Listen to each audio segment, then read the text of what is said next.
Sementara itu, pengamat politik dari Parameter Politik Indonesia menilai serangan dari AHY pada pembangunan infrastruktur Jokowi blunder dan bisa jadi bunuh diri politik.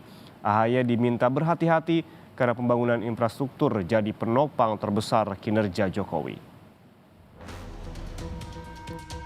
Direktur Eksekutif Parameter Politik Indonesia, Adi Praitno menilai, serangan Ketua Umum Partai Demokrat Agus Harimurti Yudhoyono terhadap capaian infrastruktur pemerintahan Jokowi semacam bunuh diri politik.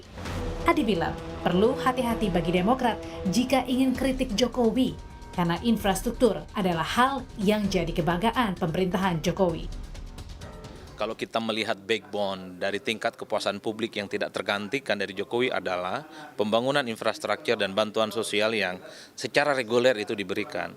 Itu artinya apa? Sekalipun ada kebijakan-kebijakan politik yang lain dari Jokowi yang tidak populis, itu masih direm, bisa ditahan oleh kebijakan yang sifatnya infrastruktur dan bantuan sosial. Ya, makanya agak sedikit hati-hati mengkritik Jokowi untuk sesuatu hal yang memang dibanggakan, infrastruktur itu.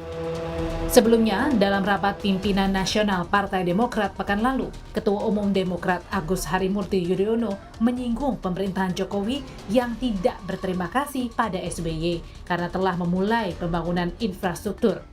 AHY bilang, Jokowi hanya meneruskan saja pembangunan yang sudah dilakukan SBY.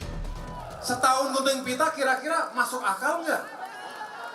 Ya kita nggak perlu juga diapresiasi. Tetapi jangan mengatakan ini kehebatan kita 1 tahun gunting pita. Itu namanya claiming sesuatu yang ya saya kadang-kadang juga speechless juga mengatakannya.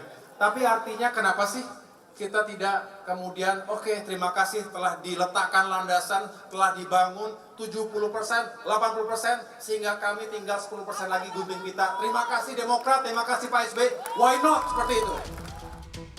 Infrastruktur jadi salah satu poin yang dibahas Partai Demokrat dalam Rapimnas. Selain kenaikan harga BBM, juga kebebasan berpendapat. Dan Lembaga Parameter Politik Indonesia menilai infrastruktur jadi penopang kepuasan publik terhadap pemerintahan Jokowi. Tim Liputan, Kompas TV. Selanjutnya, Direktur Eksekutif Parameter Politik Indonesia, Adi Praitno juga menilai kritik Ketua Majelis Tinggi Partai Demokrat Susilo Bambang Yudhoyono atau SBY soal dugaan kecurangan pemilu di tahun 2024 akan menjadi bumerang bagi Partai Demokrat. Hal ini dibuktikan pada permasalahan daftar pemilih tetap. Ada 45 juta penduduk yang tidak menggunakan, bahkan gagal menggunakan hak suaranya karena persoalan DPT. 2009 itu adalah pemilu yang paling terburuk sepanjang sejarah yang ada menurut kutipan saat itu, karena ada 45 juta penduduk yang tidak menggunakan dan bahkan gagal menggunakan hak suaranya karena persoalan DPT. Yang semacam ini adalah perkara alamiah dalam politik kita, tapi kalau tidak kuat data, tidak kuat argumen, maka justru itu akan menjadi blunder yang cukup luar biasa.